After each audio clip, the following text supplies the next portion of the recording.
You are filling up the car and you notice one of the tire valve caps is gone. The little plastic cover that sits over the valve stem is just missing.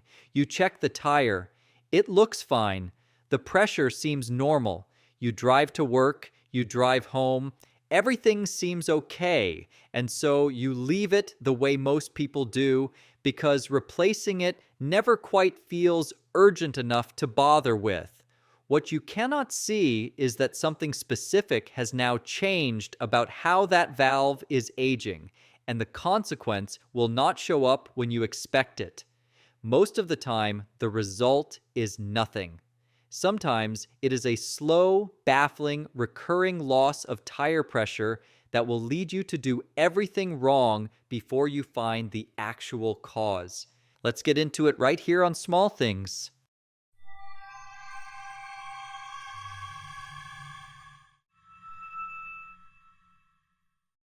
What is actually inside the valve stem?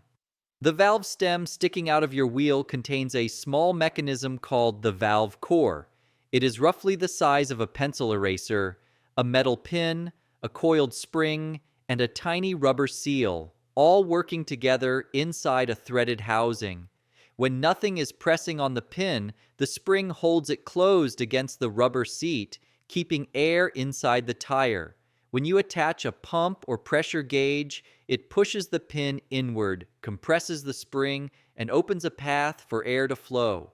The whole mechanism is precise, and precision in a component this small means that small disturbances matter considerably more than they would in something larger. Why the cap was there from the beginning? The Schroeder valve was patented in 1893 by August Schroeder, an instrument maker who had been manufacturing valve mechanisms for compressed air and bicycle tire equipment in New York. When pneumatic tires began appearing on automobiles in the early 1900s, the Schroeder valve was adopted as the standard because it was reliable, easy to manufacture at scale, and could be serviced without specialist tools. A mechanic in any town could check and adjust the valve core without needing anything that was not already in a standard tool kit. But Schroeder and the engineers who developed the valve further understood something that the people who use tires rarely think about. The rubber seat inside the valve core is not just mechanically sensitive, it is chemically sensitive. Rubber degrades when exposed to ozone, the form of oxygen that exists in normal outdoor air at very low concentrations. Over time, a rubber seat that sits open to the atmosphere will become harder, less elastic, and less able to form the consistent seal the valve depends on. The cap was included in the design specifically to seal the valve stem opening and slow this process. The original function of the valve cap was never about keeping dust out in the way a drain cover keeps leaves out of a pipe. It was about isolating a rubber component from the air that was slowly degrading it. Dirt and moisture became secondary concerns that reinforced the case for the cap, but the foundational reason was chemistry. A rubber seal exposed to the atmosphere ages faster than one that is protected from it. As cars became common through the 20th century, valve caps were standardized into the design rather than treated as optional. In many countries, a missing valve cap on a vehicle in service is classified as a minor vehicle defect under road safety regulations, not because enforcement is strict, but because the regulatory bodies that wrote those rules understood what the cap was protecting. Different applications developed different cap designs. Commercial truck tires use caps with rubber gasket inserts that seal the valve stem opening more completely. Racing applications use locking metal caps that cannot work loose under vibration. Better standard plastic caps have tighter thread tolerance and a more precisely formed opening. In every case, the design change was driven by the same underlying concern. The valve core cannot protect itself, and whatever protection it gets has to come from outside it. How contamination finds its way in. Without a cap, What reaches the valve opening first is usually not sand or mud, but fine airborne dust, road spray, and the mist of water and dissolved road salt that forms behind any moving tire in wet conditions. The valve opening is small, but it faces outward from the wheel, and at speed, the wheel creates turbulent airflow around the wheel arch that can draw particles toward the valve opening and hold them there between drives. The way contamination damages the valve core is not by blocking it or clogging it, but by altering the geometry of the rubber seal. A fine particle that settles between the rubber seat and the pin does not prevent the spring from closing the valve. The spring is strong enough to close the valve even with debris present. What the particle does is create a small gap, a point where the rubber seat and the pin are no longer in full contact. Air under pressure finds that gap and seeps through it slowly at a rate the driver cannot feel or hear, but can measure over weeks if they track their tire pressure carefully. Moisture compounds this in a different way and on a different time scale. Water entering the valve stem does not damage the rubber seat directly, but it creates conditions for corrosion on the metal components surrounding it. The pin, the spring housing, and the threads on the valve core itself begin to oxidize. Corrosion on the pin changes its surface from smooth to pitted, which changes how evenly it presses against the rubber seat. A smooth pin distributes sealing pressure uniformly across the rubber. A pitted pin creates low-pressure zones where contact is incomplete, and those zones become pathways for air to escape.